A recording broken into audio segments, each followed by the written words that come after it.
Xitoy pulining xalqaralashish imkoniyati bormi? Avtori Mavlon Yasin. Oldingi yozmada Xitoyning dollardan ayrilish siyosati amalga oshamdi degan tema ustida to'xtalgan edik.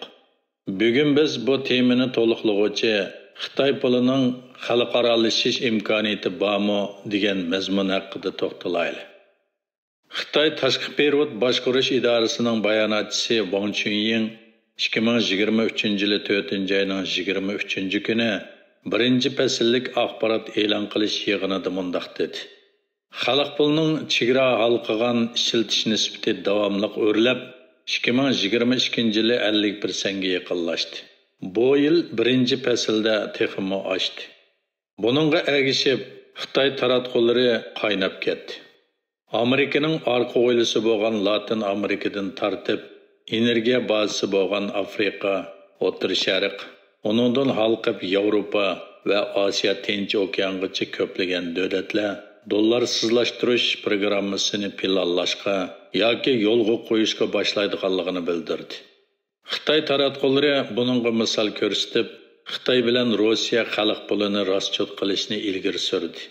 2023-yili 3-oyning 29-kuni Braziliya bayonot e'lon qilib, Xitoy bilan savdo qilganda Amerika dollarini o'ttir pul sifatida ishlatmaslik, balki xalq pulini savdo rostchot qilish to'g'risida kelishim hosil qilganligini aytdi. 2023-yili 4-oyning 26-kuni Argentina hukumati bayonot e'lon qilib, Xitoydan import qilingan tovarlar uchun Amerika dollarini ishlatishni to'xtatib, xalq puli bilan rostchot qiladiganligini aytdi. 2023-yili 4-oyning 22-kuni Shangang alayda ma'mur rayoning moliya ministri Qin Maobo 5-chi Guangdong, Shangang, Aumin cho'nqiltig'i rayoni pul muomala taraqqiyot munbirida mundaq dedi. Alayda rayon hukumati Shangang paychiki xalq puli qo'shishga tayyorlik qilyotidi va chegara sirtidagi xalq pulining tarqalishini va savdoni qo'llaydi. Buningga asoslanib ba'zi kishilarda xalq puli xalqaro pulga aylanamdi degan savol paydo bo'ldi. Lekin Dunyo bankisi pul muomala tilgirab jamiyatining xalqaro rostchot sistemasining sonliq ma'lumotlariga qaraganda 2023-yili 9-oygacha xalq pulining dunyodagi to'lam nisbati 2,3%. Xitoyning import-eksport xalq puli bilan rostchot qilinayotdi deganda kim bilan savdo qilayotganligini tekshirish kerak. Xitoy bilan xalq puli orqali savdo qilayotgan davlatlar taraqqiy qilayotgan yoki taraqqiy qilmagan davlatlar. Barliq taraqqiy qilgan davlatlar bilan savdo qilganda xalq puli ishlamaydi. Xitoy xalq pulining rostchot nisbati eshiyotidir deganda, uning orqa ko'rinishdagi muhim bir hodisaga diqqat qilish kerak. Xitoy bilan taraqqiy topgan davlatlar o'ttirisidagi savdo nisbati ko'rinarli tuvallab, Xitoyning taraqqiy qilayotgan yoki taraqqiy qilmagan davlatlar bilan bo'lgan savdo nisbati ko'rinarli eshiyotidir. Xitoyning hozirgi siyosatiga asosan xalq pulining haqiqiy xalqaralashishi mumkin emas. Pulning xalqaralashishidagi asosli sharti shuki, pul cho'qim erkin almashtirish va erkin obort qilinishi kerak. Lekin xalq pulini almashtirg'il bo'lmaydi. Chunki Xitoy hukumati pulni kontrol qilishni to'xtatmaydi. Xalq puli chegara halqib bir necha davlatlar bilan savdo qilganligi uchunla xalqarada ko'p ishlatiladigan qattiq pulga aylanmaydi. Dunyo bankisi pul muomala tilgirab jamiyatining statistika sonliq ma'lumotining ko'rsatishicha, dunyo rostchot pulida Amerika dollari 41,1%, yevro 36,43%, Angliya fond sterlingi 6,58%, Yapon yeni 2,98%, xalq puli 2,19% egallaydi. Xalq puli dollarning o'rnini elish uchun oldi bilan Yapon yenining o'rnini elish kerak. Xalqaro rostchotda 2,19% dan 2,98% ga yetish nihoyatda cho'ng bir qadam. Ondan 6,58% bo'lgan Angliya fond sterlingi, ondan 36,43% bo'lgan yevroni besib o'tish kerak. Bularni besib o'tgandan keyin ondan Amerika dollariga jang e'lon qila oladi. Xitoy iqtisodshunoslarining aytishicha, buning ehtimoli oldimizdagi 50 yildan nolga teng. Buning sababi nihoyatda oddiy. Xitoy shaxsiy mulk huquqini qo'g'damaydi. mulklar sirtqa chiqishni o'ylaydi. Xitoyda xalq pulini almashtirish erkinligi bo'lsa, uning mablag'lari chiqib ketadi. Mushuning o'zila Xitoy pulining xalqaralashishi mumkin emasligini ko'rsatib beradi.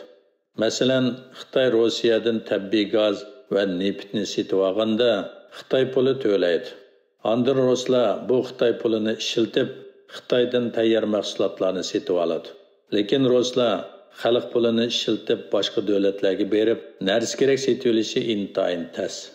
Hozir asosligi bir balvoq bir yo'l davlatlari Xitoyga xom material va energiya eksport qiladi.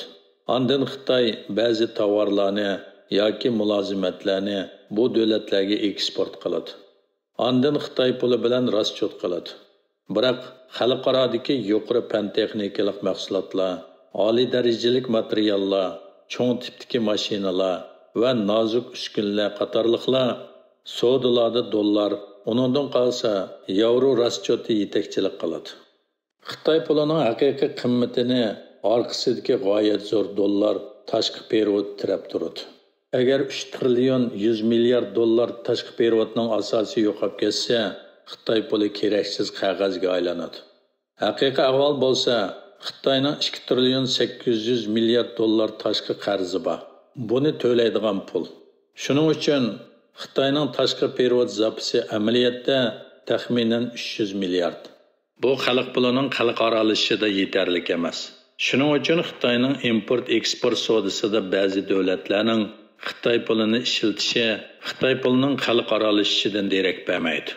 Xitoy xalqaroda nihoyatda cho'ng strategik xatolik o'tkazdi. U bo'lsa Amerika zo'ravonlarga qarshi turish degan bayroqni ko'tarib chiqib, Amerika yetakchiligidagi hozirgi erkin dunyo tarafini umumyuzlik yo'qotmoqchi bo'ldi. Bu Xitoy pulining xalqaralashishining oldini to'radi.